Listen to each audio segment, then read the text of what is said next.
ओम शांति। 28 अप्रैल 2025 के ईश्वरीय महावाक्य। पहले एक नज़र मुरली के मुख्य पॉइंट पर।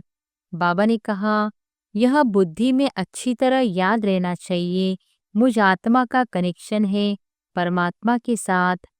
एक के साथ ही प्रीत रखो, रचना के साथ मत रखो। देही अभिमानी बनो।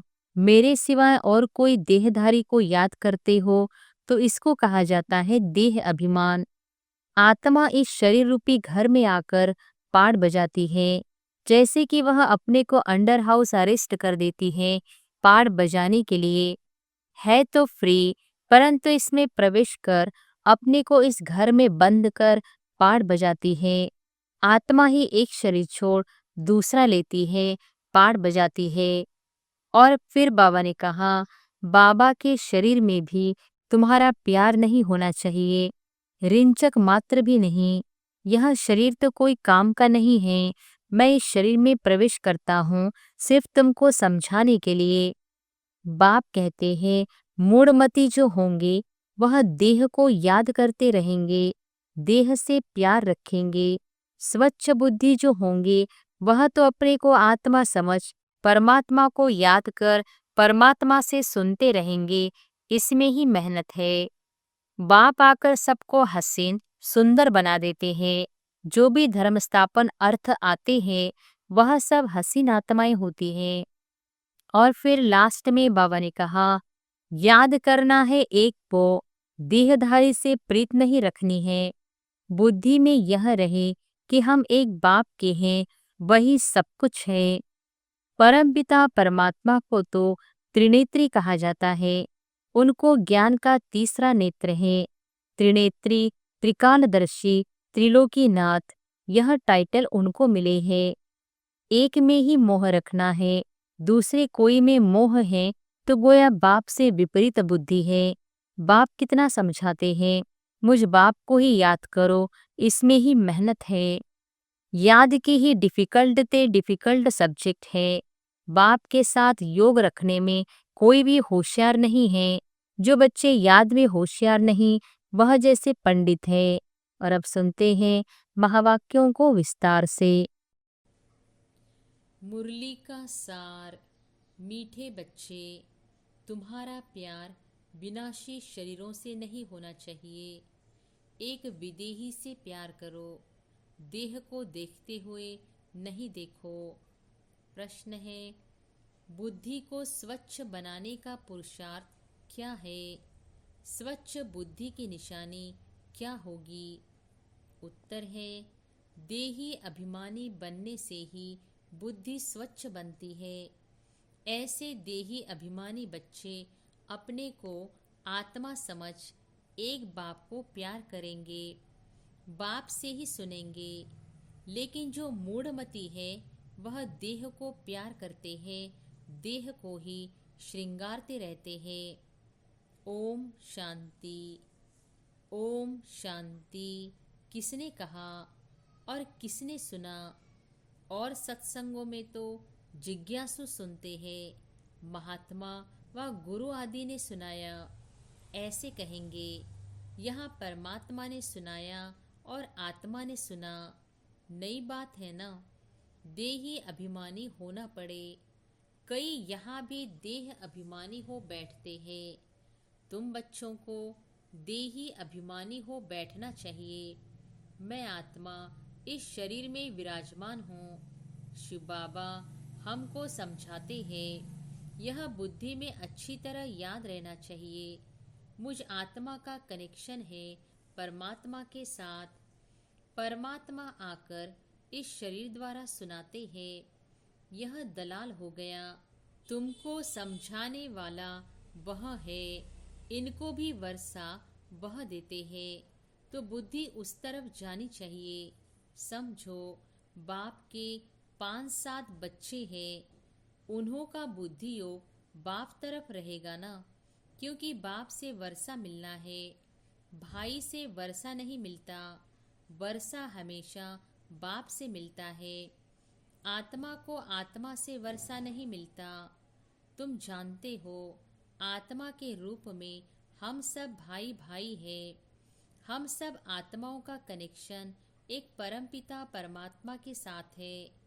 वह कहते हैं, मामेकम याद करो, मुझ एक के साथ ही प्रीत रखो, रचना के साथ मत रखो, देही अभिमानी बनो।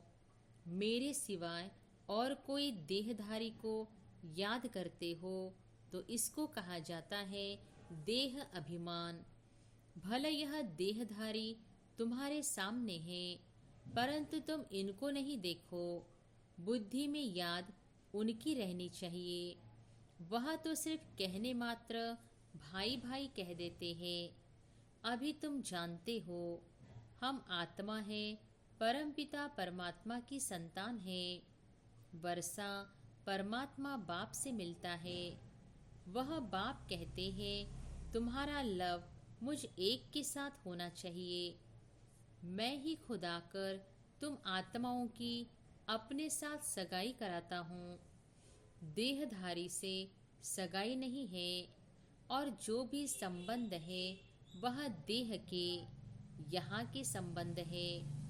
इस समय तुमको देही अभिमानी बनना है। हम आत्मा बाप से सुनते हैं। बुद्धि बाप तरफ जानी चाहिए।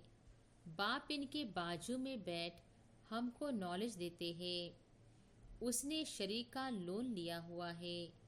आत्मा इस शरीर रूपी घर में आकर पाठ बजाती है, जैसे कि वह अपने को अंडर हाउस अरेस्ट कर देती है। पाठ बजाने के लिए है तो फ्री, परंतु इसमें प्रवेश कर अपने को इस घर में बंद कर पाठ बजाती है। आत्मा ही एक शरीर छोड़ दूसरा लेती है, पाठ बजाती है। इस समय जो जितना देही अभिमानी रहेंगे वह ऊंच पद पाएंगे।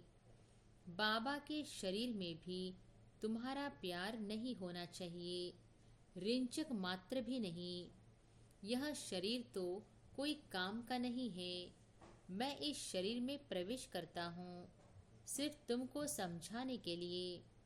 यह है रावण का राज्य, पराया देश। रावण को जलाते हैं परंतु समझते नहीं हैं। चित्र आदि जो भी बनाते हैं उनको जानते नहीं हैं। बिल्कुल ही मूढ़मती है। रावण राज्य में सब मूढ़मती हो जाते हैं। देह अभिमान है ना, तुच्छ बुद्धि बन गए हैं। बाप कहते हैं, मूढ़मती जो होंगे वह देह को याद करते रहेंगे, देह से प्यार रखेंगे। स्वच्छ बुद्धि जो होंगे वह तो अपने को आत्मा समझ परमात्मा को याद कर परमात्मा से सुनते रहेंगे। इसमें ही मेहनत है। यह तो बाप का रथ है। बहुतों का इनसे प्यार हो जाता है। जैसे हुसैन का घोड़ा, उनको कितना सजाते हैं। अब महिमा तो हुसैन की है ना, घोड़े की तो नहीं। जरूर मनुष्य के तन में हुसैन की आत्मा आई होगी ना। वह इन बातों को नहीं समझते। अभी इसको कहा जाता है राजस्व अश्वमेध अविनाशी रुद्र ज्ञान यज्ञ। अश्व नाम सुनकर उन्होंने फिर घोड़ा समझ लिया है, उनको स्वाहा करते हैं। यह सब कहानियां हैं भक्ति मार्ग की। अभी तुमको हसीन बनाने वाला मुसाफिर तो यह है ना। अभी तुम जानते हो, हम पहले गोरे थे फिर सांवरे बने हैं। जो भी आत्माएं पहले पहले आती है तो पहले सतो प्रधान है, फिर सतो रजो तमो में आती है। बाप आकर सबको हसीन सुंदर बना देते हैं। जो भी धर्म स्थापन अर्थ आते हैं वह सब हसीन आत्माएं होती है। बाद में कामचिता पर बैठ काली हो जाती है। पहले सुंदर फिर शाम बनती है। यह नंबर 1 में पहले पहले आते हैं तो सबसे जास्ती सुंदर बनते हैं। इन लक्ष्मी नारायण जैसा नेचुरल सुंदर तो कोई हो न सके। यह ज्ञान की बात है। भले क्रिश्चियन लोग भारतवासियों से सुंदर गोरे हैं क्योंकि उस तरफ के रहने वाले हैं, परंतु सतयुग में तो नेचुरल ब्यूटी है। आत्मा और शरीर दोनों सुंदर है। इस समय सब पतित सांवरे हैं, फिर बाप आकर सबको सुंदर बनाते हैं। पहले सतोप्रधान पवित्र होते हैं, फिर उतरते उतरते कामचिता पर बैठ काले हो जाते हैं। अब बाप आया है सभी आत्माओं को पवित्र बनाने। आपको याद करने से ही तुम पावन बन जाएंगे। तो याद करना है एक को, देहधारी से प्रीत नहीं रखनी है। बुद्धि में यह रहे कि हम एक बाप के हैं, वही सब कुछ है। इन आँखों से देखने वाले जो भी है वह सब विनाश हो जाएंगे। यह आँखें भी खत्म हो जाएंगी। परमपिता परमात्मा को तो त्रिनेत्री कहा जाता है। उनको ज्ञान का तीसरा नेत्र है। त्रिनेत्री, त्रिकालदर्शी, त्रिलोकीनाथ, यह टाइटल उनको मिले हैं। अभी तुमको तीनों लोकों का ज्ञान है, फिर यह गुम हो जाता है। जिसमें ज्ञान है वही आकर देते हैं। तुमको बाप 84 जन्मों का ज्ञान सुनाते हैं। बाप कहते हैं अपने को आत्मा समझो। मैं इस शरीर में प्रवेश कर आया हूँ तुमको पावन बनाने। मुझे याद करने से ही पावन बनेंगे। और कोई को याद किया तो सतोप्रधान बन नहीं सकेंगे। पाप कटेंगे नहीं। तो कहेंगे विनाश काले विपरीत बुद्धि विनशंति। मनुष्य तो बहुत अंधश्रद्धा में है, देहधारियों में ही मोह रखते हैं। अब तुमको देही अभिमानी बनना है। एक में ही मोह रखना है। दूसरे कोई में मोह है तो गोया बाप से विपरीत बुद्धि है। बाप कितना समझाते हैं, मुझ बाप को ही याद करो, इसमें ही मेहनत है। तुम कहते भी हो हम पतितों को आकर पावन बनाओ। बाप ही पावन बनाते हैं। तुम बच्चों को 84 जन्मों की हिस्ट्री ज्योग्राफी बाप ही समझाते हैं। वह तो सहज है ना, बाकी याद की ही डिफिकल्ट सब्जेक्ट है। बाप के साथ योग रखने में कोई भी होशियार नहीं है। जो बच्चे याद में होशियार नहीं वह जैसे पंडित है। ज्ञान में भले कितने भी होशियार हो, याद में नहीं रहते तो वह पंडित है। बाबा पंडित की एक कहानी सुनाते हैं ना, जिसको सुनाया वह तो परमात्मा को याद कर पार हो गया। पंडित का दृष्टांत भी तुम्हारे लिए है। बाप को तुम याद करो तो पार हो जाएंगे। सिर्फ मुरली में तीखे होंगे तो पार जा नहीं सकेंगे। याद के सिवाय विकर्म विनाश नहीं होंगे। यह सब दृष्टांत बनाए हैं। बाप बैठ यथार्थ रीति समझाते हैं। उनको निश्चय बैठ गया। एक ही बात पकड़ ली कि परमात्मा को याद करने से पार हो जाएंगे। सिर्फ ज्ञान होगा, योग नहीं तो ऊंच पद पा नहीं सकेंगे। ऐसे बहुत है, याद में नहीं रहते। मूल बात है ही याद की। बहुत अच्छी सर्विस करने वाले हैं, परंतु बुद्धि योग ठीक नहीं होगा तो फंस पड़ेंगे। योग वाला कभी देह अभिमान में नहीं फंसेगा। अशुद्ध संकल्प नहीं आएंगे। याद में कच्चा होगा तो तूफान आएंगे। योग से कर्मेंद्रियां एकदम वश हो जाती है। बाप राइट और रॉन्ग को समझने की बुद्धि भी देते हैं। औरों की देह तरफ बुद्धि जाने से विपरीत बुद्धि विनशंति हो जाएंगे। ज्ञान अलग है, योग अलग है। योग से हेल्थ, ज्ञान से वेल्थ मिलती है। योग से शरीर की आयु बढ़ती है। आत्मा तो बड़ी छोटी होती नहीं। आत्मा कहेगी मेरे शरीर की आयु बड़ी होती है। अभी आयु छोटी है, फिर आधा कल्प के लिए शरीर की आयु बड़ी हो जाएगी। हम तमो प्रधान से सतो प्रधान बन जाएंगे। आत्मा पवित्र बनती है। सारा मदार आत्मा को पवित्र बनाने पर है। पवित्र नहीं बनेंगे तो पद भी नहीं पाएंगे। माया चार्ट रखने में बच्चों को सुस्त बना देती है। बच्चों को याद की यात्रा का चार्ट बहुत शौक से रखना चाहिए।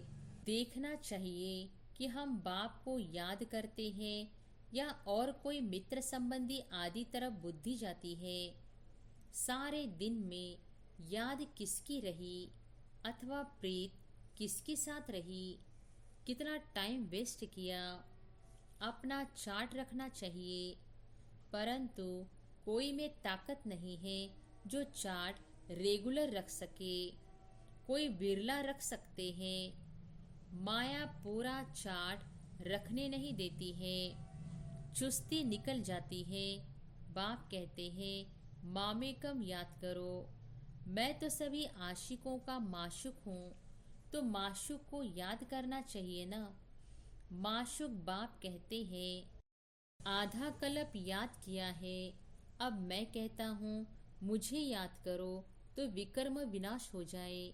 ऐसा बाप जो सुख देने वाला है, कितना याद करना चाहिए। और तो सब दुख देने वाले हैं, वह कोई काम आने वाले नहीं हैं। अंत समय एक परमात्मा बाप ही काम आता है। अंत का समय एक हद का होता है, एक बेहद का होता है। बाप समझाते हैं अच्छी रीति याद करते रहेंगे तो अकाले मृत्यु नहीं होगी। तुमको अमर बना देते हैं। पहले तो बाप के साथ प्रीत बुद्धि चाहिए।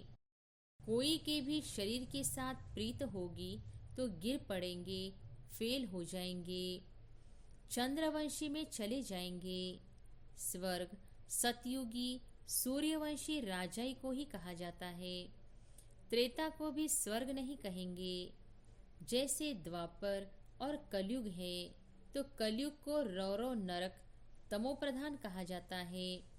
द्वापर को इतना नहीं कहेंगे। फिर तमो प्रधान से सतो प्रधान बनने के लिए याद चाहिए। खुद भी समझते हैं हमारी फलाने से बहुत प्रीत है, उसके आधार बिगर हमारा कल्याण नहीं होगा। अब ऐसी हालत में अगर मर जाए तो क्या होगा। विनाश काले विपरीत बुद्धि विनशंति, धूल छाई पद पा लेंगे।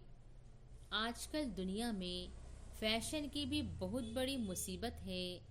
अपने पर आशिक करने के लिए शरीर को कितना टिप टॉप करते हैं।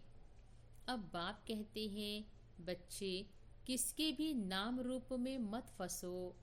लक्ष्मी नारायण की ड्रेस देखो कैसी रॉयल है। वह है ही शिवालय, इसको कहा जाता है वैश्यालय। इन देवताओं के आगे जाकर कहते हैं हम वैश्यालय के रहने वाले हैं। आजकल तो फैशन की ऐसी मुसीबत है, सबकी नज़र चली जाती है, फिर पकड़कर भगा ले जाते हैं। सतयुग में तो कायदेशीर चलन होती है।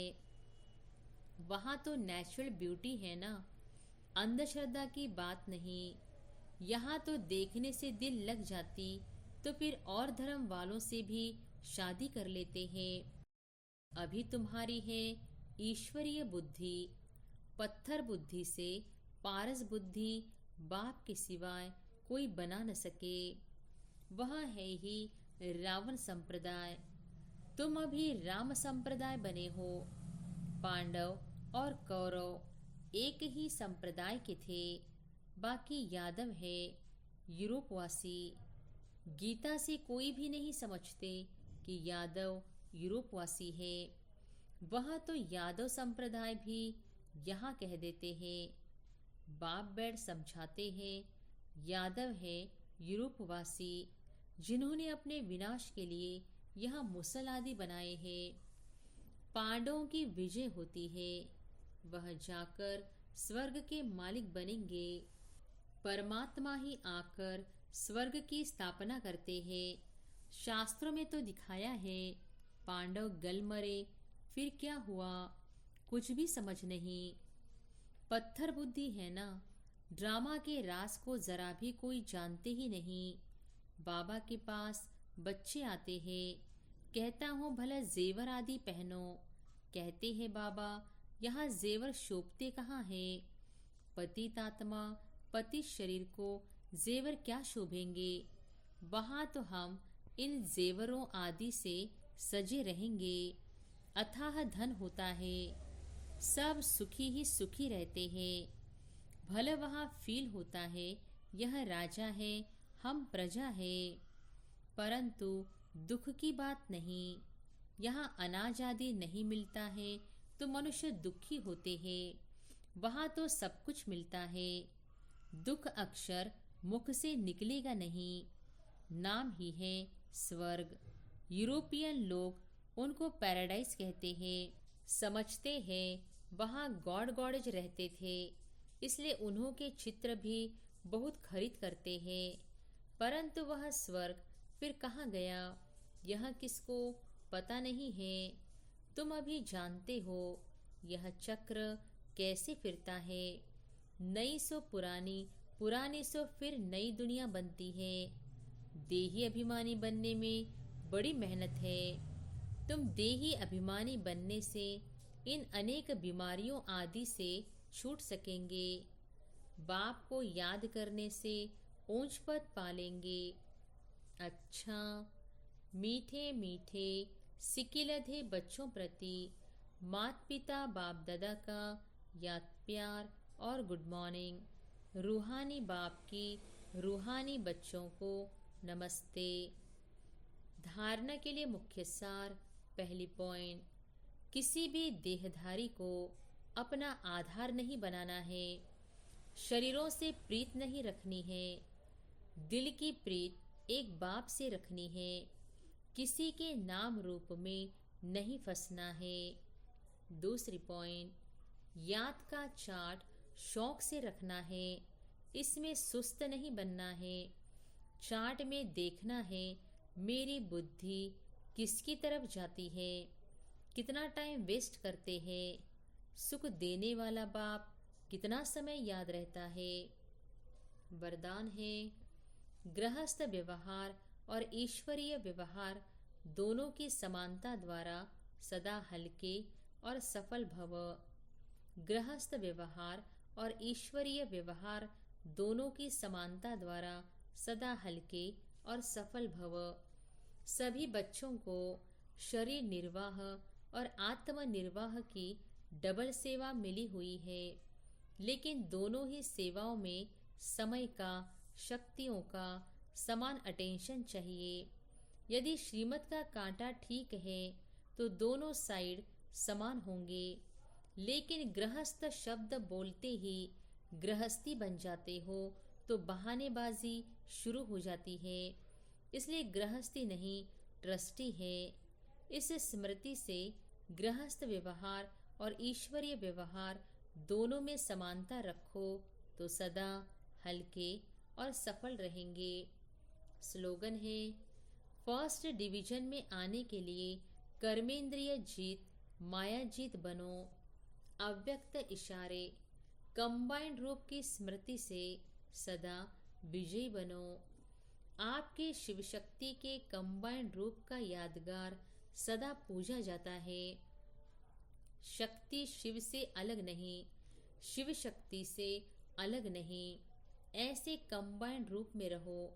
इसी स्वरूप को ही सहजयोगी कहा जाता है। योग लगाने वाले नहीं, लेकिन सदा कंबाइंड अर्थात साथ रहने वाले। जो वायदा है कि साथ रहेंगे, साथ जिएंगे, साथ चलेंगे। यह वायदा पक्का याद रखो। अच्छा, ओम शांति।